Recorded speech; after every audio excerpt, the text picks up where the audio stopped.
मेरा नाम उमर है और मुझे इस फील्ड में 15 साल हो गए हैं काम करते हुए।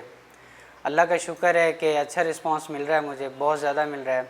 और मैंने इस्लामाबाद से सीखा था काम। एक यूके के मेरे ऑनर थे, उन्होंने मुझे ये लाइटर का कटिंग का सिखाया है। वैसे तो लोग बहुत सारे हैं काम करने वाले, मतलब पूरे सर पे आग लगा देते हैं और न जाने क्या क्या करते हैं, जेलें लगाते हैं, कुछ भी करते हैं।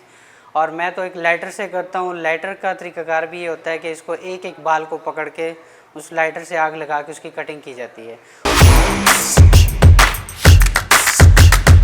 उससे ये होता है कि बाल जो होते हैं, दो मुई जो होते हैं, वो दोबारा कभी ज़िंदगी में नहीं आते हैं। इससे बालों की ग्रोथ भी अच्छी होती है, बालों में शाइन भी पैदा होती है। कुछ लोग कहते हैं कि बाल जल जाते हैं, ये होता है, ऐसे होता है। मैं इस चीज़ की गारंटी देता हूँ।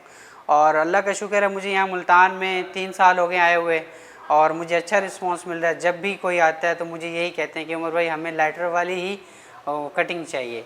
कुछ ऐसा होता है कि जो हमारी रगों का खून होता है वो जमा होता है, इसके सेक से, मतलब इसकी गर्माइश से जो है ना, वो बाल ऊपर ज़्यादा ग्रोथ देता है, बाल गिरता नहीं है। शुरू से जब मैंने काम किया तो लोग बहुत ज़्यादा डरते थे। वो कहते थे यार नहीं भाई, हमारे बाल ख़राब हो जाएंगे, हमें डर लगता है, हमारे इवेंट्स हैं, ये कुछ भी है।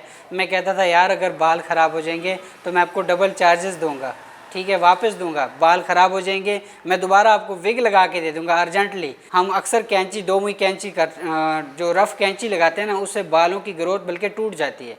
जो हम रफ़ कैंची लगाने का मकसद ये होता है, उससे बाल ख़त्म हो जाता है, लेकिन इसकी वजह से, लाइटर की वजह से, ये बाल रफनेस भी नहीं होता, बाल दो मुई भी नहीं होता और बालों को बिल्कुल एक एक्टिव परवरिश मिल जाती है। मेरे पहले चार्जेस थे 3000 रुपये, मैं 1500 भी ले रहा हूँ, अब 1000 भी ले रहा हूँ, 800 भी ले रहा हूँ, 600 भी ले रहा हूँ। मतलब कि बंदे की एक हिसाब से, बंदे की एज उसकी एवरेज की तरफ से देख के उसको लिया जाता है। उनके लिए मतलब फुल डिस्काउंट दिया जाता है।